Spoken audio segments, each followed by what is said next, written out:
দেউতা আমাৰ মামা হয়। আমাৰ স্কুলীয়া ল'ৰা ছোৱালীখিনিৰ কাৰণে বহুতখিনি সুবিধা কৰি দিছে। মানে বহুতখিনি আঁচনি তেওঁ আমাৰ কাৰণে উলিয়াইছে। আৰু এতিয়া আমি মানে এইডোখৰ অহা যোৱা কৰিবলৈ মানে বাৰিষা কালতো বহুত দিগদাৰ হয়, কাৰণ বাৰিষা বোকা হয় পুৰা। তাৰপিছত দলংখন এতিয়া বাঁহৰ একেবাৰে অৱস্থা বেয়া। আৰু আমাৰ আমি এই দলংখন মানে পানী যেতিয়া হয় নাই, দলংখন লৰি থাকে, তেতিয়া আমাৰ ভূৰ চুৰ ব্যৱস্থা হয় আৰু আহিবলৈ। তাৰপিছত যেতিয়া আমাৰ সেইডোখৰ মানুহবোৰ গা ভাল নাইকিয়া হয়, প্ৰায়ে মানে দাঙিয়ে আনে। মোকটোতো মোৰ সৰুদাই প্ৰায় দাঙি এডোখৰলৈকে আনে।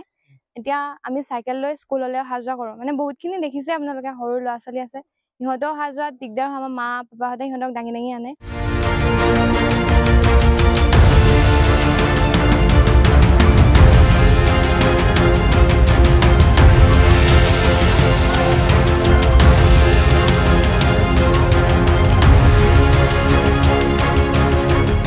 এখন দলঙৰ কাৰণে জীয়াটো ভোগ কৰিবলগীয়া হৈছে এখন গাঁও ৰাইজে। আৰু এই মুহূৰ্তত মই আছো ডিকচু গাঁও পঞ্চায়তৰ অন্তৰ্গত বেলিমুখীয়া জাপিহজিয়াত। আৰু গৌৰীসাগৰ উন্নয়ন খণ্ডৰ অধীনস্থ এই যিখন দলং ডিকচু গাঁও পঞ্চায়তৰ জাপিহজিয়া গাঁৱৰ যিখন দলং আমি দেখুৱাইছো পোনে পোনে সেই পৰিৱেশ। ইয়াত আপোনাৰ দেখিবলৈ পাইছে এখন বাঁহৰ দলং, জৰাজীৰ্ণ দলং। আৰু এই দলংখনেৰে ইয়াৰ যিসকল স্থানীয় লোক, সেই স্থানীয় লোকসকলে তেওঁলোকে অহা যোৱা কৰিবলগীয়া হয়, যাতায়াত কৰিবলগীয়া হয়। আৰু নামতিজান, যিখনে নামতিজান আছে, সেই নামতিজানখনে ইয়াত যেতিয়া বাৰিষা হয়, বাৰিষা এই দলংখনে আহিবলগীয়া এটা পৰিৱেশৰ সৃষ্টি হয়। আৰু আমি আজি দেখুৱাইছো ইয়াত স্থানীয় লোকসকলে ইয়াত আজি সমবেত হৈছেহে। তেওঁলোকে চৰকাৰক আহ্বান জনাইছে যাতে এই দলংখন শীঘ্ৰে মেৰামতি কৰি দিয়ে, দলংখন যাতে তেওঁ স্থায়ী পকীকৰণ কৰি দিয়ে।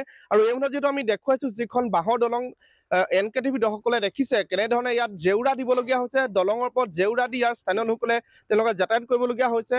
আৰু মই সেই পৰিৱেশ দেখুৱাইছো। আজি ইয়াত ককাসকল আছে, আইতাসকল আছে, ইয়াত গাঁওবাসী ৰাইজ আছে। মই যদি আপোনাৰ ওচৰলৈ আহিছো পোনে পোনে, কি ক'ব যিটো দলংখন আপোনাৰ যিটো যাতায়াতৰ অসুবিধা, সেই অসুবিধাটো আপোনাৰ দীৰ্ঘদিনীয়া এটা অসুবিধা, গতিকে কি ক'ব? এতিয়া মোৰ বয়স বৰ্তমান তাৰমানে 78 বছৰ ধৰি লওক। মোৰ জন্মৰ পৰা ইয়াত একোৱেই নাই। প্ৰথম অৱস্থাত সামান্য সাঁকো এডাল আছিলে, তাৰপৰা বাট পথটো নায়েই। লাহে লাহে এই প্ৰগতিৰ পথত আগবঢ়াই অলপ অলপ এই ৰাস্তাৰ মুখ দেখা হ'ল। তাৰ পাছত ক্ৰমান্বয়ে এতিয়া ৱৰ্ল্ড বেংকৰ কাৰণে কিনাৰ ৰাস্তাটো হ'ল। এতিয়া ৰাস্তাটোৱে হ'ল, সিপাৰৰ মানুহখিনি কি হ'ব এতিয়া? সেইটো অৱস্থা লাগে নহয়। সেইখিনি ৰাস্তাও নাই, খেতি বাতিলে অহা যোৱা কৰিবও নোৱাৰে, স্কুল কলেজলৈও যাব নোৱাৰে, আনকি হস্পিটেললৈও যাব নোৱাৰে। যেতিয়া কাৰোবাৰ অসুখ হয় কেনেকে আনে এই দলংখনে?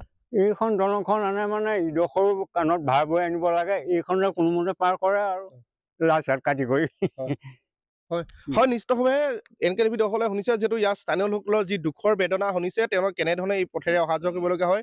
আৰু এই যিখন জৰাজীৰ্ণ দলং, এই দলংখনে তেওঁলোকে যেতিয়া ইয়াত কোনো গাঁওখনত যদি কাৰোবাৰ অসুখ হয় তেনেহ'লে কেনেদৰে আনিবলগীয়া হয়, ইতিমধ্যে দৰ্শকসকলে শুনিছে। আৰু আমি দেখুৱাইছো সেই পৰিৱেশ।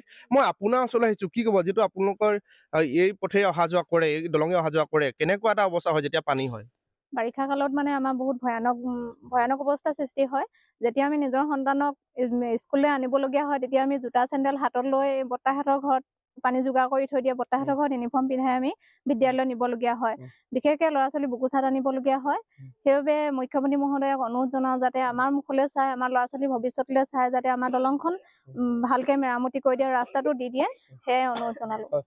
আমাৰ মাজত এগৰাকী কলেজীয়া ছাত্ৰী আছে, আমি সেই কলেজীয়া ছাত্ৰীগৰাকীৰ ওচৰলৈ আহিম। যিহেতু ভণ্টি, মই তোমাৰ ওচৰলৈ আহিছো, কি ক'বা যিহেতু মামাই ইতিমধ্যে দেখা গৈছে চাৰিওদিশে উন্নয়ন কৰিছে, কিন্তু তোমালোকৰ এই দলংখন কিন্তু উন্নয়ন হোৱা নাই আজিলৈ, গতিকে মামাক কি আহ্বান জনাবা? দেউতা আমাৰ মামা হয়। আমাৰ স্কুলীয়া ল'ৰা ছোৱালীখিনিৰ কাৰণে বহুতখিনি সুবিধা কৰি দিছে। মানে বহুতখিনি আঁচনি তেওঁ আমাৰ কাৰণে উলিয়াইছে। আৰু এতিয়া আমি মানে এইডোখৰ অহা যোৱা কৰিবলৈ মানে বাৰিষা কালতো বহুত দিগদাৰ হয়, কাৰণ বাৰিষা বোকা হয় পুৰা। তাৰপিছত দলংখন এতিয়া বাঁহৰ একেবাৰে অৱস্থা বেয়া। আৰু আমি এই দলংখন মানে পানী যেতিয়া হয় নাই, দলংখন লৰি থাকে, তেতিয়া আমাৰ ভূৰ চুৰ ব্যৱস্থা হয় আৰু আহিবলৈ। তাৰপিছত যেতিয়া আমাৰ সেইডোখৰ মানুহবোৰ গা ভাল নাইকিয়া হয়, প্ৰায়ে মানে দাঙিয়ে আনে। মোকটোতো মোৰ সৰুদাই প্ৰায় দাঙি এডোখৰলৈকে আনে।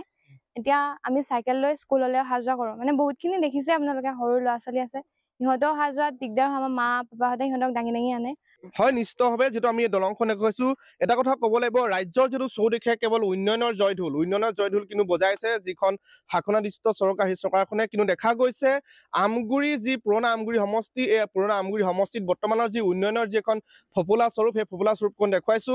আৰু গৌৰীসাগৰ উন্নয়ন খণ্ডৰ অধীনস্থ যি ডিকচু গাঁও পঞ্চায়ত আছে, সেই ডিকচু গাঁও পঞ্চায়তৰ কিন্তু এই দলংখনৰ প্ৰতি আজি পৰ্যন্ত চকু নপৰিল। আৰু পৰৱৰ্তী সময়ত লক্ষণীয় হ'ব এই দলংখন নিৰ্মাণ কৰাৰ ক্ষেত্ৰত, স্থায়ীকৈ পকীকৰণ কৰাৰ ক্ষেত্ৰত যিখন চৰকাৰ আছে অথবা যিজন ইয়াৰ জনপ্ৰতিনিধি আছে অথবা যি ইয়াত গাঁও পঞ্চায়ত আছে সেই গাঁও পঞ্চায়তখনে কেনেকুৱা ধৰণৰ পদক্ষেপ গ্ৰহণ কৰিব